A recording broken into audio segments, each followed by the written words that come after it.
Hello, good evening. তো অনেক দিন ব্লগ করিনি। আজকে একটা সন্ধ্যাবেলায় ভাবলাম যে একটু ব্লগ করি।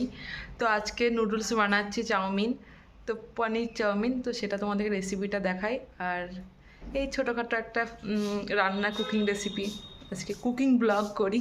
তো চলো ফার্স্ট, তো চাউমিনগুলো অলমোস্ট বয়েল হয়ে গেছে। এবার এগুলো জলটা ছেঁকে নিয়ে ঠান্ডা জলে ভালো করে করে নেব, কারণ গরম জলটা যে নামিয়ে দিই তাহলে জটা বেঁধে যায়।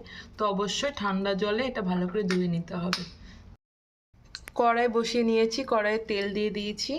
তো এবার ফার্স্টে পেঁয়াজ আর লঙ্কা দিয়ে দেবো।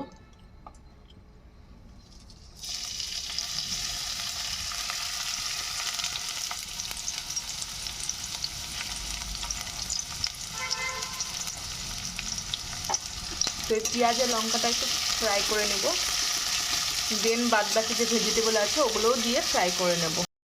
এবার একে একে সব ভেজিটেবল দিয়ে দেবো, গাজর, ক্যাপসিকাম আর পেঁয়াজ কলি। এগুলো দিয়ে খুবই হালকা ফ্রাই করব। এই রসুনটাও দিয়ে দেবো, রসুন যে ছোটো ছোটো একটা কুচি কুচি করে রেখেছিলাম, তো সেগুলোও দিয়ে খুব হালকা একটা ফ্রাই করব। আর পনিরটা সর্ব লাস্টে দেবো, কারণ পনির যদি আগে দিয়ে দিই তাহলে ভেঙে যাবে। তো পনিরটা সবসময় লাস্টে দেওয়ার চেষ্টা করবে। আর যদি কেউ চিকেন দিয়ে বা ডিম দিয়ে বানাও তো সেটা আগে দিয়ে দেবে। আমরা যেহেতু পনির দিয়ে করছি, তো পনিরটা সর্ব লাস্টে হবে।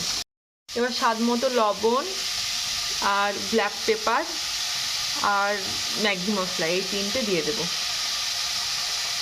এবার ভিজিয়ে রেখেছিলাম সকাল থেকে কিছু বাদাম, তো সেই বাদামগুলো দিয়ে দেবো এর মধ্যে।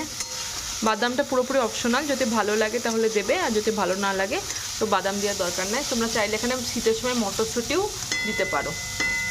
আমরা যেহেতু বাদাম দিয়েছি তো মটরশুঁটি দিচ্ছি না। এবার সবজিটা অলমোস্ট ফ্রাই হয়ে গেছে। এবার চাউমিনটা দিয়ে দেবো, সিদ্ধ করা আছে, চাউমিনটা দিয়ে দেবো।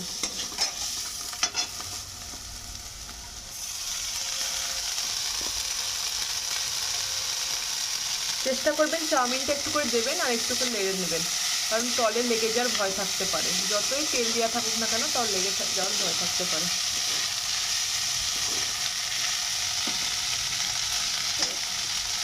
চাউমিনটা একটু ফ্রাই হয়ে গেলে একটু সামান্য করে একটু ভিনিগার দিয়ে দেবো চাউমিনে।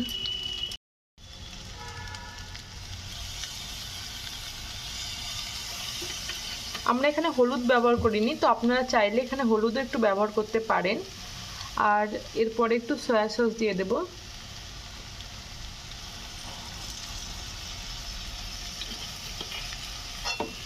দিয়ে এটা পুরোটা ফ্রাই করে নেব। এবার ব্ল্যাক পেপারটা দিয়ে দেবো অলমোস্ট নামানোর আগে, যখন দেখবো যে খুবই হয়ে গেছে, না অনেকটাই হয়ে গেছে, খুবই না অনেকটাই হয়ে গেছে, তখন আমি ব্ল্যাক পেপারটা দিয়ে দেবো। আর একদম লাস্টে পনিরটা দেবো। পনিরটা আপনারা চাইলে আলাদাভাবে তেলে ফ্রাই করেও দিতে পারেন, আবার কাঁচাও দিতে পারেন। আমরা তেলে আলাদাভাবে পনিরটা ফ্রাই করে নিলাম। তো এই পনিরটা এবার পনিরের স্লাইসগুলো চাউমিনে দিয়ে দেবো।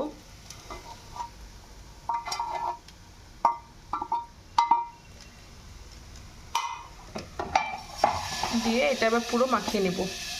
যদি ডিম দেন তো ডিমটা লাস্টও দিতে পারেন, আগে না দিয়ে লাস্টও দিতে পারেন, বাট চিকেন দিলে কিন্তু আগে দেবেন, যখন সবজি ভাজছেন তখনই দিয়ে দেবেন।